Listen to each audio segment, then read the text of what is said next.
मैं करीब 43 साल से इंडिया को जगाने की कोशिश कर रहा था थिएटर के माध्यम से। हमने देखा कि ये काम नहीं कर रहा है, कहीं कहीं कर रहा है, बहुत लोअर लेवल पे।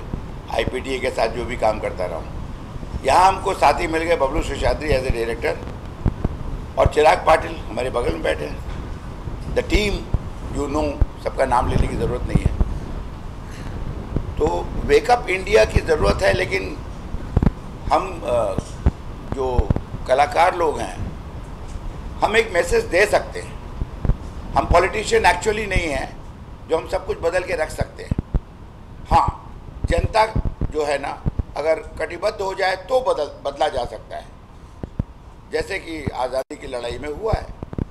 अब वैसी एक आंदोलन की ज़रूरत है। कोई गलत नहीं है, कोई सही नहीं है। तो वेकअप इंडिया यही है कि जनता को जगाने की ज़रूरत है। ये कोशिश है डायरेक्टर की, प्रोड्यूसर की, कि भाई ये है सच्चाई, आज की सच्चाई। पॉलिटिशियन तो हमने बहुत सारे किए हैं, 43 साल में बहुत सारी फिल्में की जिसमें पॉलिटिकल लीडर, उस समय का चित्र अलग होता था। अगर आप हमारे फिल्मों को एनालाइज करेंगे तो उस समय का नेता कुछ और होता था। शत्रुघ्न के फिल्म में या अमिताभ के फिल्म में या एनी सत्यमेव जयते हो, वो जेल से कैदी को छुड़ा लेता है, लेकिन उसके डिटेल्स नहीं है। आज फिल्मों में डिटेल्स आ रहे हैं एंड ऑडियंस एक्सेप्ट कर रही है उसको। जो भी कोशिश किया है इन्होंने, इसको सराहनीय है मेरी नज़र में। अब आपकी नज़र में है कि नहीं, ऑडियंस की नज़र में है कि नहीं, वो आप बताएंगे। इन्होंने जो कोशिश की है, नहीं तो मैं इप्टा का आदमी हो के बबलू शेषाद्री का हाथ नहीं पकड़ता, एमएस सत्तू का हाथ छोड़ करके।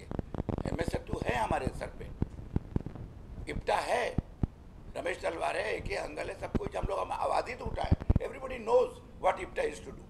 लेकिन अभी सिर्फ इप्टा का काम नहीं है, इप्टा जननाट्य संग्रह है और ये भी जनता की आवाज़ है एक तरह से मेरी नज़र में।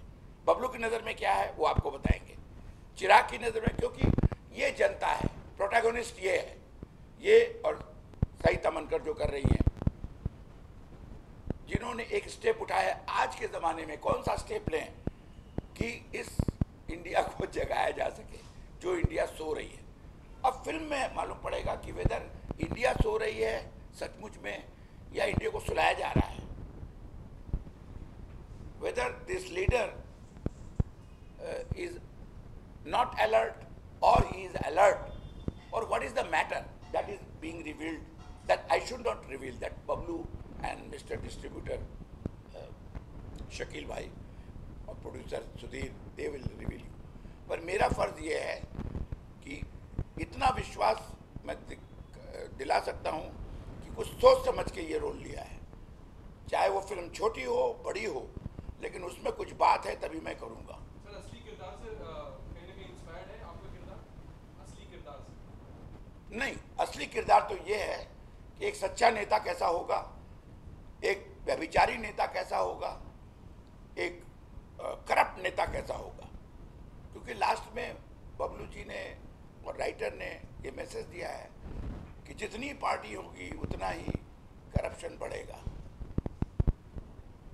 और करप्शन में अब तो कोई उपाय नहीं है। अंत में नेता ही कहता है कि अगर करप्शन अगर आउट ऑफ गियर हो गया है, जो आज है, तो इनको राजनीति से नहीं देश निकाला कर देना चाहिए।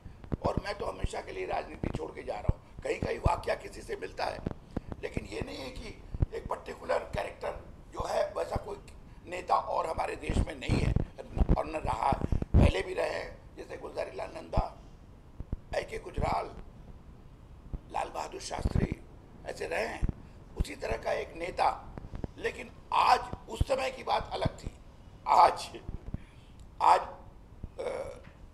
जॉइंट गवर्नमेंट चलता है, जॉइंट पार्टी, अकेले कोई चला नहीं सकता है, इसलिए उसका डिसीजन निमित्त मात्र रह जाता है, चाहे वो कितना भी अच्छा आदमी। ऐसे और भी सब्जेक्ट है जो हम कोशिश कर रहे हैं बबलू बनाए। डिस्ट्रीब्यूटर साहब से बोलेंगे कि एक अच्छा चीफ मिनिस्टर आज के डेट में कैसे क्या कर सकता है, उसमें ऐसे प्रोटैगनिस्ट की ज़रूरत है या नहीं है।